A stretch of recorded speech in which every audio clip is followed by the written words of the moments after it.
बिस्मिल्लाहिर्रहमानिर्रहीम। अस्सलाम वालेकुम डियर स्टूडेंट, उम्मीद है आप सब लोग खैरियत से होंगे। Welcome back on my YouTube channel knowledge caption. आज हमारा लेसन नंबर 13 है जिसका टॉपिक है सिलेक्टिंग अ टॉपिक। ठीक है, हमने लेसन नंबर 12 में स्पीच के बारे में पढ़ा था, उसकी डिटेल के बारे में पढ़ा था।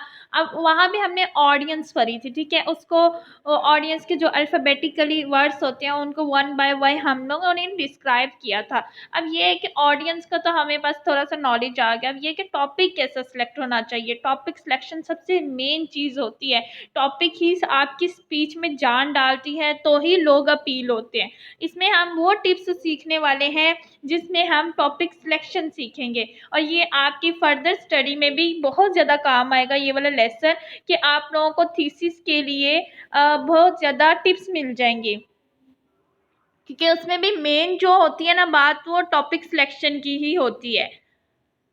अच्छा, टॉपिक सिलेक्शन के बारे में हम लोगों ने कुछ टिप्स सीखने हैं। आपके सेमेस्टर 2 में तो बहुत इंटरेस्टिंग से टॉपिक्स हैं, क्योंकि सेमेस्टर फर्स्ट में हम लोगों ने कुछ काफ़ी खुश्क से टॉपिक्स पढ़े थे, जिसमें ज़्यादातर हिस्ट्री थी और पेज वगैरह, पेपर्स प्रिंटिंग एट्सेट्रा जो भी हम लोगों ने पढ़ा था, तो काफ़ी खुश्क से टॉपिक थे। लेकिन आपकी सेकंड सेमेस्टर में काफ़ी इंटरेस्टिंग टॉपिक है। मेरा ख्याल है आप लोग भी इंजॉय कर रहे होंगे इन टॉपिक्स को। मुझे तो इन टॉपिक्स को पढ़ाने में बड़ा मज़ा आ रहा है, लेकिन फर्स्ट सेमेस्टर में थोड़ा सा मैं भी बोर हो गई थी, क्योंकि वो सारी हिस्ट्री थी और थोड़ा सा खुश्क सा सब्जेक्ट था। लेकिन इसमें इंटरेस्टिंग से टॉपिक्स हैं और इंजॉय करके पढ़ें, क्योंकि ये हमें टिप्स भी सिखा रहे हैं ना साथ। ये जो टॉपिक्स हैं, अब हम लोगों ने जो पिछले भी टॉपिक्स पढ़े उसमें भी हम लोगों ने काफ़ी टिप्स सीखी, तो इसमें भी हम एक और बहुत मज़ेदार टिप्स सीखने जा रहे हैं। जो ये स्टडी है ना, इसको फन करके पढ़ना चाहिए। तो ये देखें, इसमें भी हम टिप्स सीखने जा रहे हैं, तो टिप्स ज़रूर सीखेंगे हम लोग। इससे पहले आप लोगों ने भी मुझे एक टिप देनी है। वो टिप ये है कि आप लोगों ने मेरे चैनल को सब्सक्राइब करना है, वीडियोस को लाइक करना है और दोस्तों के साथ शेयर ज़रूर करना है। ठीक है। अच्छा, सिलेक्टिंग का टॉपिक सबसे मेन चीज़ होती है स्पीच के अंदर, कि आपको टॉपिक सिलेक्ट कैसे करना है और कैसा टॉपिक होना चाहिए। जिसकी सिलेक्शन करने में, एक तो टॉपिक सिलेक्ट करने में आगे भी बहुत सी चीज़ें देख के टॉपिक सिलेक्ट करना पड़ता है ना। ठीक है, this is a great mistake because your topic is the first part of a speech. वहीं से स्टार्ट हो रहा है कि अगर आपका टॉपिक ही इंटरेस्टिंग नहीं होगा, लोग यही पूछते हैं ना, मूवी का नाम ऐसा होता है, ड्रामे का नाम ऐसा होता है जिसे देख के लोग अपील होते हैं। ठीक है, तो लोग सबसे पहले नाम पूछते हैं, फिर पहचान पूछते हैं। ठीक है, तो इसलिए आपका टॉपिक ऐसे होना चाहिए कि लोग उसे पहचानना चाहें। ठीक है, to select a topic follow the guideline below. A topic should be appealing. आपका टॉपिक कैसा होना चाहिए जो लोगों की तवज्जो को अपनी तरफ खींच सके, लोग उसके बारे में जानना चाहें। अक्सर आप लोग यूट्यूब चैनल्स देख रहे होते हैं या कुछ रिसर्च कर रहे होते हैं, तो अक्सर आपके पास ऐसी ऐसी थंबनेल्स वाली वीडियोस आ जाती हैं कि जिनको आप खोलने पे मजबूर हो जाते हैं, चाहे उसके अंदर वो चीज़ नहीं होती जिसे आप सोच के, लेकिन उसके ऐड ने, उसके थंबनेल ने, उसके वर्डिंग ने आपको अपील किया, आपको अट्रैक्ट किया कि आप उस वीडियो को ओपन करने पे मजबूर हो जाएं और उसके बारे में जानना चाहें। तो आपका टॉपिक इतना इंटरेस्टिंग होना चाहिए कि लोग उसको सुनना चाहें, जानना चाहिए, उसके बारे में डिटेल जानना चाहें। ठीक है, उसके बाद है, a topic should be intriguing. मतलब एक कैसा होना चाहिए, a topic should tell the audience just enough about your speech, कि ये आपको, जो लोगों को खुद ज़्यादा से ज़्यादा इसके बारे में जानना चाहिए स्पीच, टू गेट द, अब वो उसके बारे में हैरान कुन मालूमात जानना चाहें। इस तरह का टॉपिक आपका होना चाहिए। ठीक है, a topic should not tell too much about a speech. अब आपके टॉपिक में इतनी भी डिटेल नहीं होनी चाहिए कि आपकी स्पीच की तरफ अपीलिंग ना हो, उसी में सारी डिटेल हो जाए और लोग उसी को जान के जो है उससे आपकी जो है स्पीच सुनने को रिजेक्ट कर दें। तो आपके टॉपिक में सिंपली होनी चाहिए, simply stating the subject matter is not a good idea for a topic. ठीक है, समथिंग लाइक क्या है, जैसे मनी पॉलिटिक्स, ये एक टॉपिक एग्जांपल दिया उन्होंने, छोटा सा है।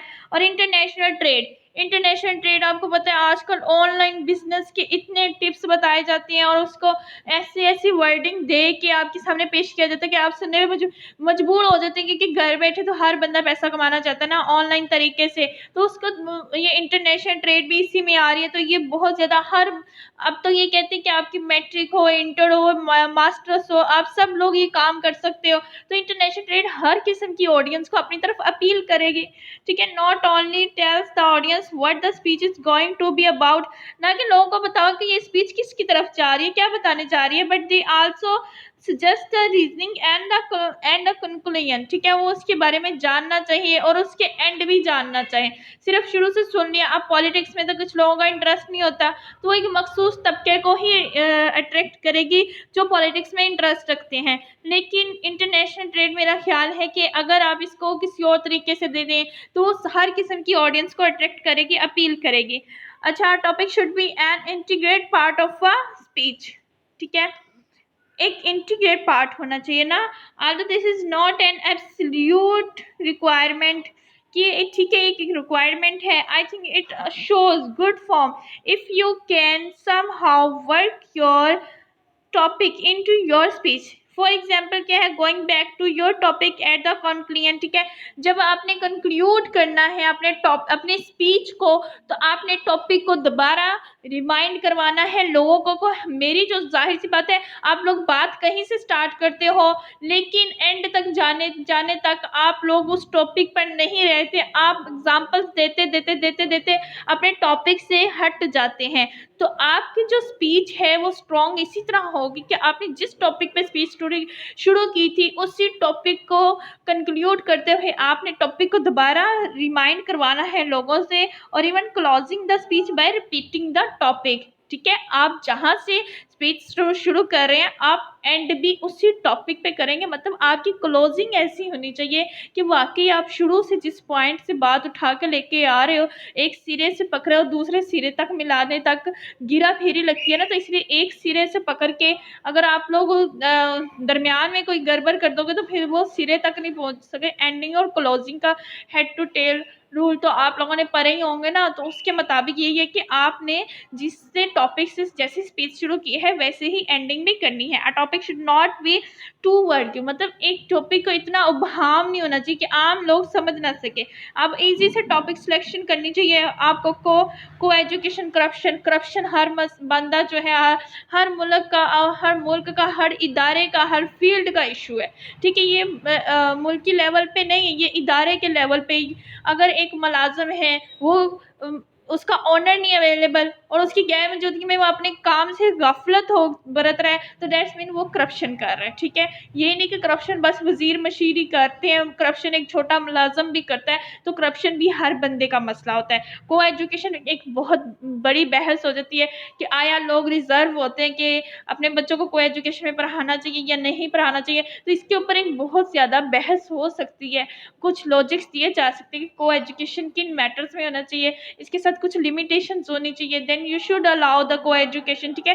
ये सारी बातें हैं। उसके बाद है कि rules of finding a topic of speech. अब टॉपिक ऑफ स्पीच, आपका इंटरेस्ट किसी टॉपिक में है, ठीक है। आप चाह रहे कि आप इस पे वर्क करो, लेकिन आप ये भी तो देखो कि जिस पे आप वर्क करना चाह रहे हो आया उसका सारा मटेरियल आपकी एक्सेस में है, क्योंकि जिसके बारे में भी आप लोगों ने स्टडी करनी है, स्पीच करनी है, उसके बारे में आपको रिसर्च मटेरियल बहुत ज़्यादा चाहिए होता है। कुछ लोगों से इंटरव्यू भी लेने पड़ते हैं, तो आपको जानना चाहिए। अब आप ऐसा टॉपिक सेलेक्ट कर लें जिसका इंटरव्यू जिस बंदे के साथ बनता है वो बंदा ही आपको अवेलेबल ना हो, तो आपकी स्पीच फीकी पड़ गई ना। उसके बाद क्या होगा कि अगर आप लोग ऐसा टॉपिक सेलेक्ट कर लेते हैं उसके बारे में, मतलब मैं आपको बता देती हूँ, एक वाकया हुआ है, उकारा में हुआ है, ठीक है। अब उससे सारी रेलिवेंट जो इन्फॉर्मेशन है, रिसर्च है, वहाँ का थाना है, वहाँ के कोर्ट्स वगैरह, जो इन्फॉर्मेशन आपको उकारा से मिलेगी वो आपको यहाँ बैठे किसी और सिटी में बैठे नहीं मिल सकेगी। तो इसीलिए आप लोग फिर उस टॉपिक को सिलेक्ट करके क्या करोगे, जब उसकी फर्दर डिटेल ही नहीं है, तो आपको टॉपिक सिलेक्ट करने से पहले भी आप लोगों को बहुत सी बातों को नोट करना पड़ेगा कि आया ये सारी चीज़ें आपकी आपके एक्सेस में है, वो बंदा भी आपके एक्सेस में है, वो लाइब्रेरी भी आपके एक्सेस में है, उसके बारे में इंफॉर्मेशन भी आपको इसी से एक्सेस से मिल सकती है, ठीक है। तो यही कुछ इशू मेरे साथ भी हुआ था। मैं भी एमफिल में किसी मतलब के किसी और टॉपिक पे बनाना चाह रही थी डॉक्यूमेंट्री, लेकिन ना हुआ ये कि अब उस सिटी में जाना मेरे लिए पॉसिबल नहीं था। तो सिर्फ इसी बेस पर मैंने अपने डॉक्यूमेंट्री का टॉपिक जो था वो चेंज किया, क्योंकि जब वो चीज़ एक्सेस में नहीं है तो आप उसको उसके ऊपर वर्क नहीं कर सकते, ठीक है।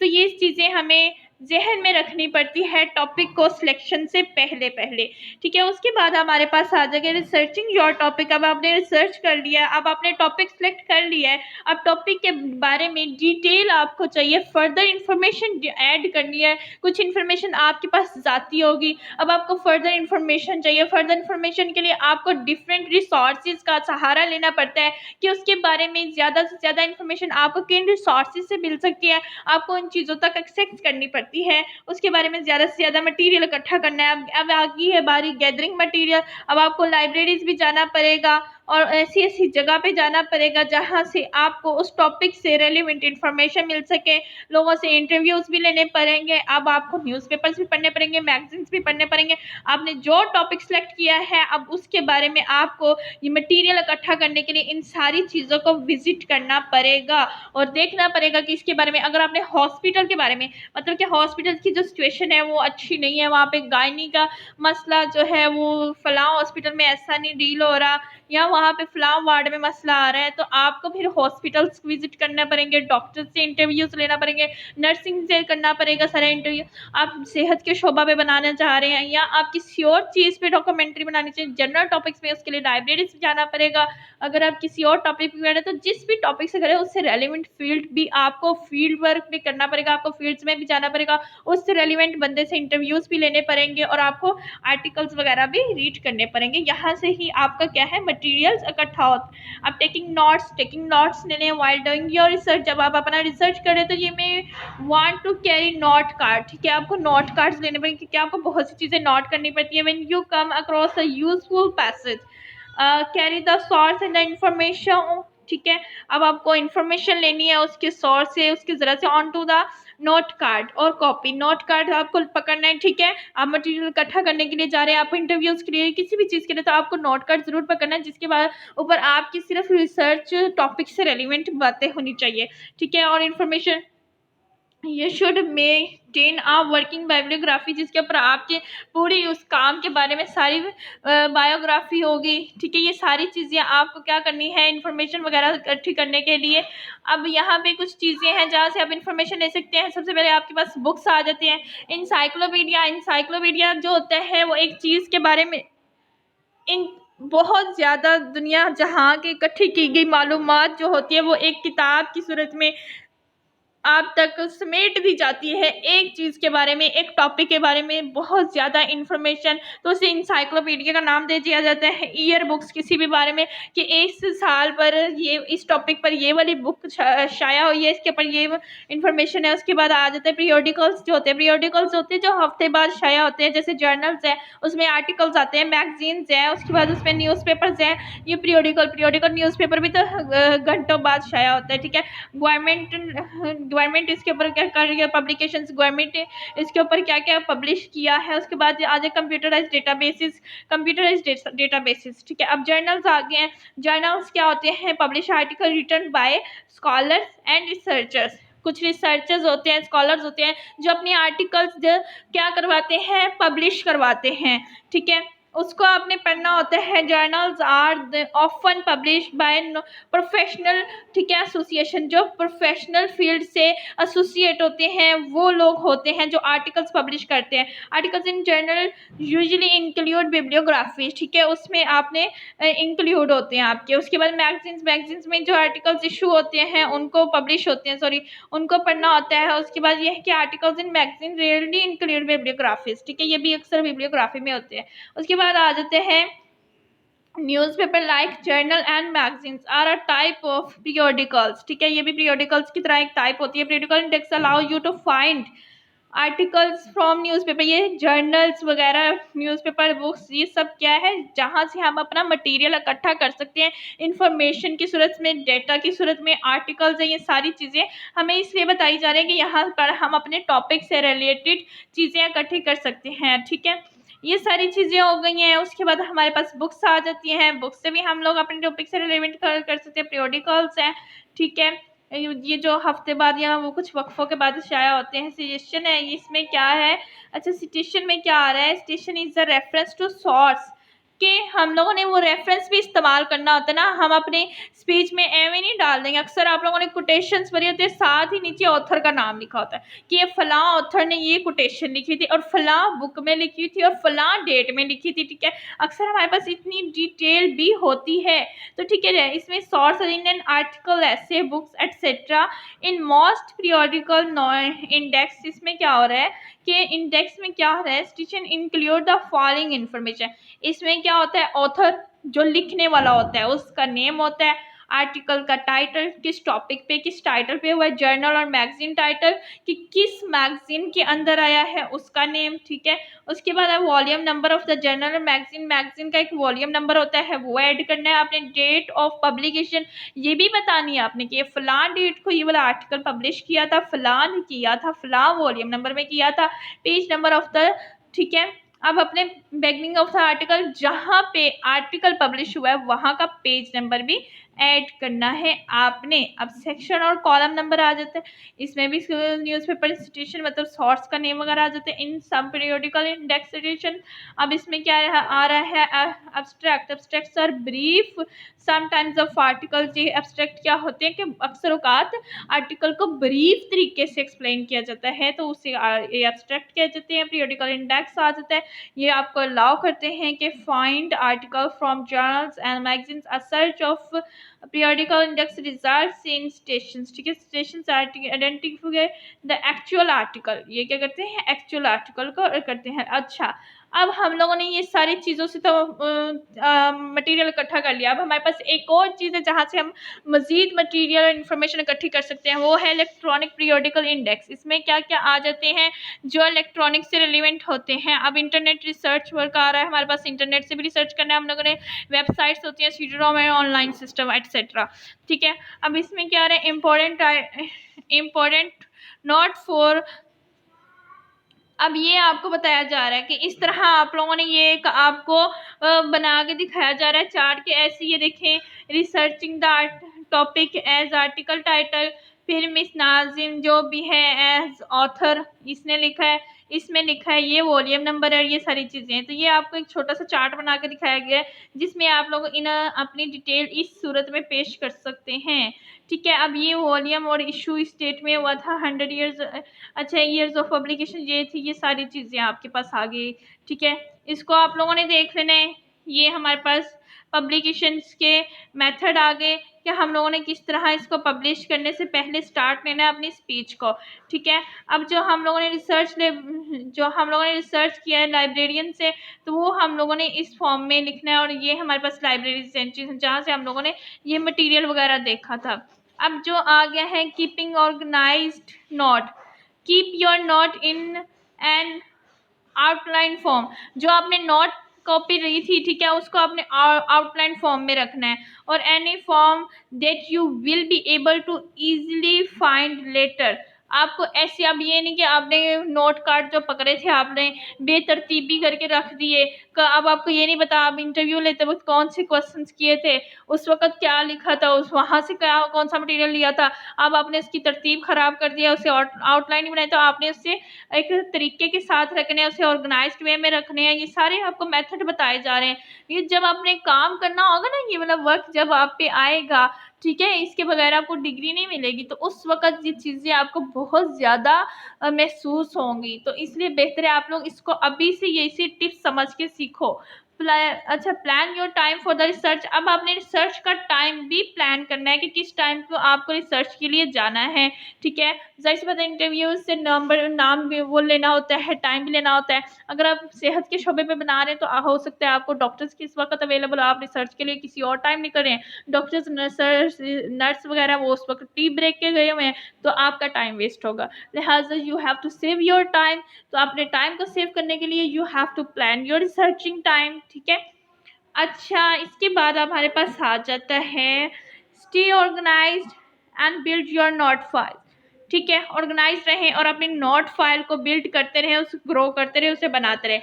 फॉर एग्जांपल इसमें आगे if you desire delivering a speech on public speaking, ऐसी स्पीच करना चाह रहे हैं जो पब्लिक हो। ठीक है, हर किस्म के लोगों को इसमें आपके पास होनी चाहिए इन audience. Make a folder called public speech basics, public speaking basic speech. ठीक है, एक फाइल का नाम रखे ना उसका। There is a